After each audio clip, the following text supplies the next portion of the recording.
is Comrade Ibrahim Murtala Muhammed. I'm the MP for Tamale Central and also the Minister responsible for Environment, Science and Technology. I grew up in a very large family. My father was an Islamic cleric. He was an imam, he was a businessman, and he was a farmer. My father was doing virtually everything. In our house, we constant. Breakfast was constant for everybody. Lunch was constant for everybody. And it was not only in our house, in many homes in in northern Ghana. Even in the rural areas, you still find that Satulga, Wuntang Sam, that is afternoon meal.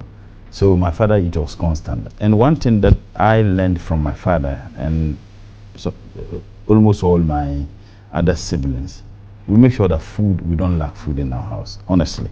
And if you ask my wife, she will tell you, as far as food, I make sure that all the time there should always be food, not just for our family, but even those who would come. And he taught us certain values that I appreciate and which I instill in my kids.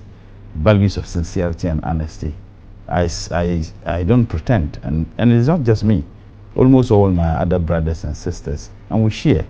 You know, we have the habit of sharing and caring for people. That was the kind of man my Alhaji Ibrahim Muhammed was.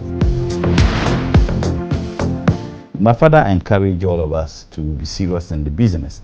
My father was a businessman. All his wives had stores in the Tamale market. When we were very little, before the Tamale market was banned as one of the excesses of the June 4th, the 31st December revolution. By 4:30, my father is going to the mosque. He wake me at 4:30 a.m. I follow him to the mosque. So when we come back from the mosque around 5:15, 5:20, I'll come and sit and start reading the Quran, and my chop money is on the table. So the chop money was conditioned to me reading the Quran. And so, I could not avoid chop money. So every morning, follow him to the mosque. When we come back, we sit. I finish reading, then I take my chop money. That was what my father did until I completed the entire Quran.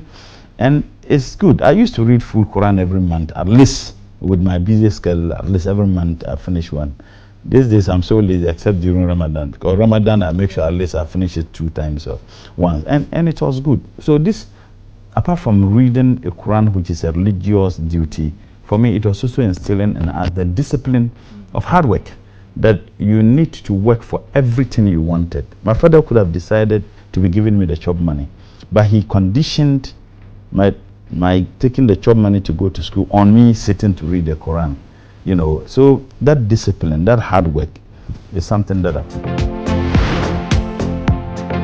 in those days, any elderly person can correct you and whip you and lash you if you did something that was. So there were a lot of people who were looking up to.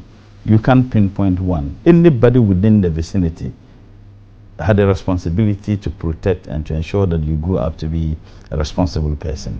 In the North, we are communal in nature. That is how our culture, our values are. We are communal in nature. If you ask any northern politician in any part of the North, they will tell you that in going to school, people come and give you sugar. Some will give you gari. Some will give you. You are not even related to them, but they know that, okay, this boy living in this house is attending University of Ghana or KNUST. Oh, they are about to resume school. He may not have children who are going to university.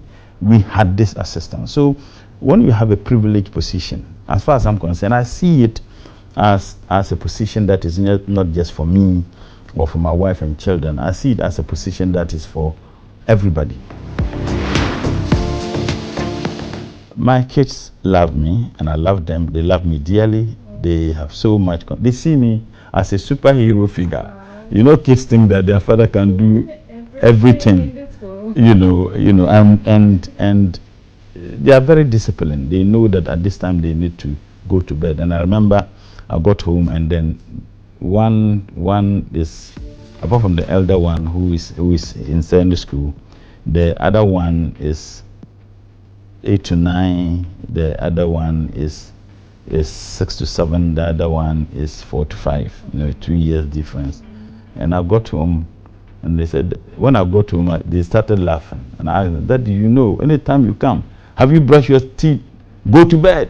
And these are kids, and the need for them to go to bed. And what I still have you prayed? That is very significant. In the morning, when I wake up, you know, Muslims, you have to do the Fajr prayer. Of course, I wouldn't wake them up at that time. So usually they wake up at 6 o'clock. So whereas I wake up at 4:30 and my wife to pray, then they will wake up at 6 because they need to have enough sleep. But the moment they wake up, the first thing I ask them to do is to go and pray. You know, they pray. When I come back from work, that's the first thing. Have you prayed? Have you brushed your teeth? And one thing, I don't promise them if I know I can't deliver. Sometimes I'm going out because I've noticed that kids, once you promise, they will ask you. Just the day before yesterday, I was going out and one of them said she wanted ice cream. And I don't encourage them. I don't like them taking sweets. So I forgot when I got home. The first thing, Daddy, you promised. So the following day, I nearly got home. Then when I remembered that I promised, I had to go back. And the moment I got home, they came out to the compound. Daddy, my promise, your promise. So promise is very, because once kids get to realize that when you promise, you deliver, they will also inculcate that. Because children, their brains like tableau rasa, like Sigmund Freud said. I saw a video, I think in China, where they videotaped fathers and their struggle. Those who work in factories, those who carry blogs, and they showed the videos to the kids. And at that age, all the kids were crying uncontrollably. They brought the video. That's what China, they do.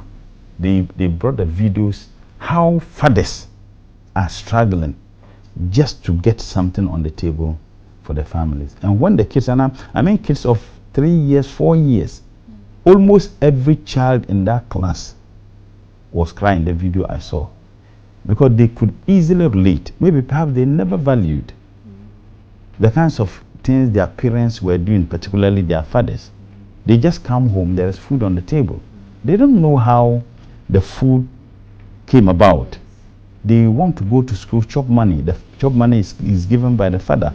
They need new clothing, the father, but they don't know how. So when they saw those videos, they realized that no, we need to attach more premium and importance to our parents, particularly our fathers. Mine is just to let people understand that fathers go through a lot of challenges and tribulations just to ensure that kids, the family, live comfortably. So we need to value and appreciate the things fathers do. I'm not saying that all fathers are the same. There are some fathers who are absolutely responsible. It is the responsibility of every father to provide as long as you can afford them. But trust me, fathers are wonderful beings.